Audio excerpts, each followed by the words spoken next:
Hello, church. It's Saturday morning, and we're going to jump into the fear of the Lord. And it's going to be a lightning fast introduction to the fear of the Lord. Let me read you a couple of different definitions for the fear of the Lord, and then we're going to jump through a whole bunch of passages. So hopefully you have your pen and piece of paper handy. The fear of the Lord is a reverent regard for God. It's a reverent regard for God, tempered with awe and fear of the punishment or discipline that comes from disobedience. So it's a reverent regard for God that's tempered with awe. Whoa, look at who he is. And the fear of punishment or discipline that comes from disobedience. Now, here's another definition for you. The love of God that's commanded in the Shema, you shall love the Lord your God with all your heart, soul, mind, and strength. The love for God is with an exclusive love. Exclusive. You love him alone, and you love him with all of your being. Or you face the corrective discipline or destructive punishment of that God. Now, this is the God of the Bible, the God that has created the world, and he's created the world in such a way that we are dependent and need God. And when we don't love him because we fear losing him as a creature who gains life from him, it's as if we're plugged into a life-keeping machine and we unplug and walk away. We not only die because of our decision, but he comes after us, either to discipline us and get us back, or to punish us for our foolishness to walk away from him. So that is kind of the fear of the Lord. It's this awe, love of this awe of God that's coupled with, if I don't remain exclusive to him, he will discipline me, or he will just punish me in eternity. Well, let's read a few passages of this. I've got a whole list here, and I can maybe attach them to this video, but hopefully you have a pen and a piece of paper and you're ready to jot them down. Psalm 34, verses 11 to 14. And I may read a little bit more than that, but let's just start there. Come, O children, listen to me. I will teach you the fear of the Lord. He's about to teach you what it is. What man is there who desires life and loves many days that he may see good? Keep your tongue from evil and your lips from speaking deceit. Turn away from evil and do good. Seek peace and pursue it. The fear of the Lord is turning away from evil, and it is doing good. It is not speaking deceitfully or evilly, but it's speaking what is good and what is right. That is the fear of the Lord. That's how the fear of the Lord is worked out. The eyes of the Lord are towards the righteous, and his ears towards their cry. And the face of the Lord is against those who do evil, to cut off the memory of them from the earth. So you see in the definition this exclusive love for God that's coupled with an awe of who he is, and a desire not to turn away from him, because if we do, there's going to be this fear of discipline or punishment if we walk away from this God. And so that's just one of the verses. If you looked at Exodus 20, verses 18 to 20, and this is the second one that I will read. It says this in the context. Israel has been brought out of Egypt, and they're at the foot of Mount Sinai, and God put a guard around there and said nobody's to come up the mountain, and then he speaks forth the 10 commandments to the people of God. So these 2 million people that are at the bottom of Mount Sinai are hearing the voice of God booming out the commandments of God. So there's this awe and reverence, and they're committing themselves to him exclusively, and yet they're in fear of punishment if they break these commands. And listen to what Moses and the people say. When the people saw the thunder and the flashing of lightning and the sound of the trumpet and the mountain smoking, the people were afraid and trembled, and they stood far off and said to Moses, "You speak to us, and we will listen. But do not let God speak to us, lest we die." We're afraid of this God. We're afraid of breaking fellowship with this God and that he will then kill us. Listen to what Moses says.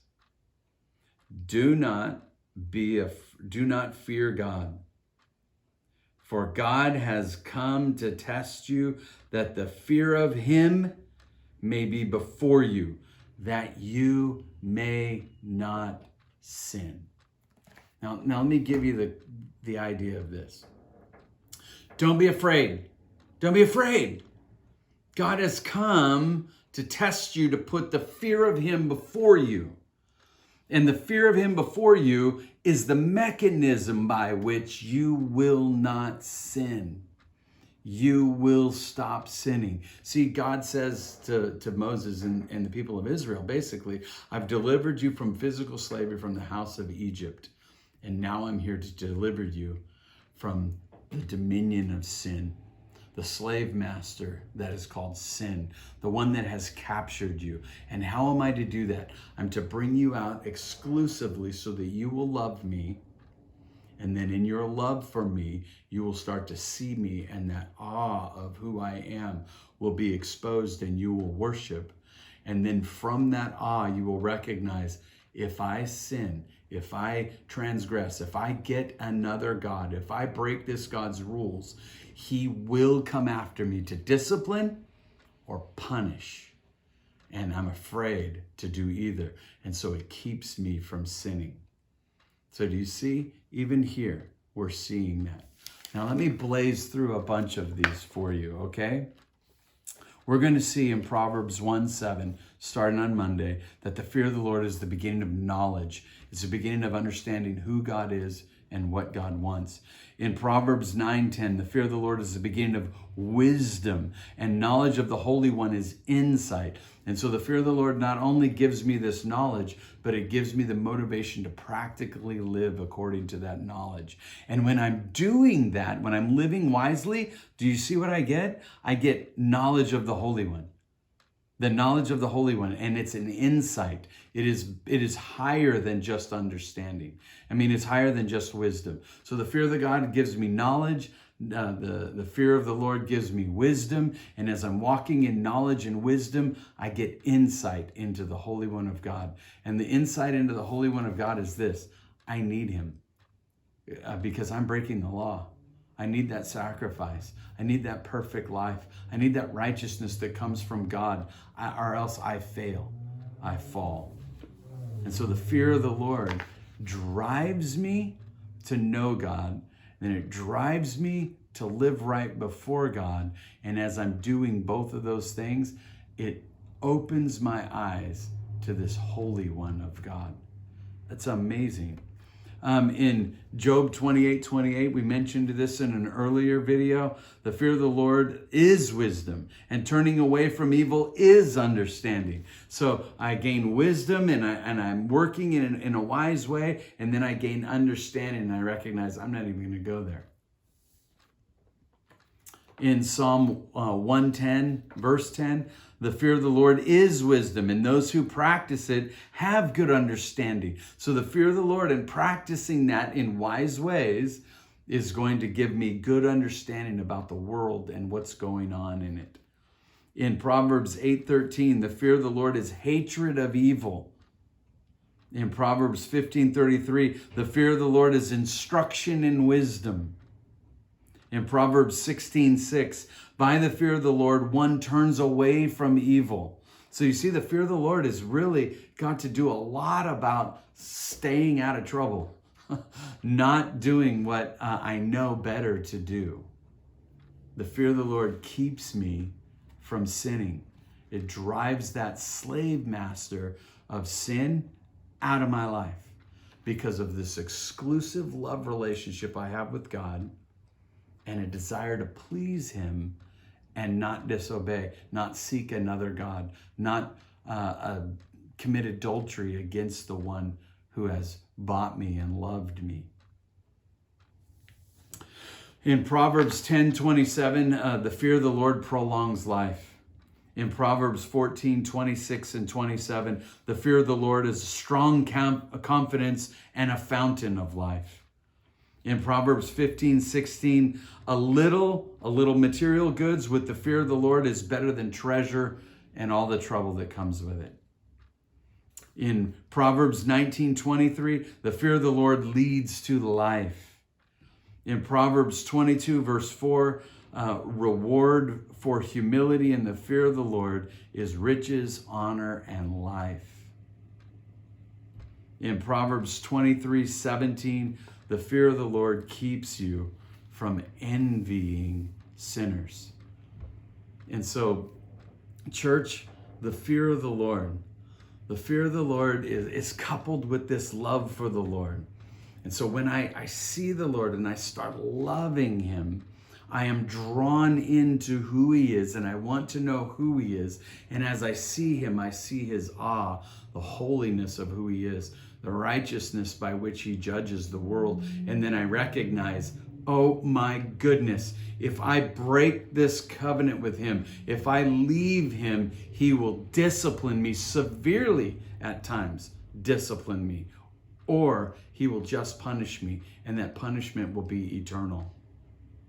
And so the fear of the Lord is this drawing into the awesomeness of who God is and the recognition that I better stay faithful or else he will discipline or punish me. Church, the fear of the Lord is the beginning of knowledge, it's the beginning of wisdom, and it's the only way to gain understanding in this world. We're going to start to look at that as we look through the book of Proverbs. Starting Monday, we'll start with Proverbs chapter 1, verse 1, and work down through 7. But understand, when we hit 7 and it talks about the fear of the Lord, this is what I'm talking about.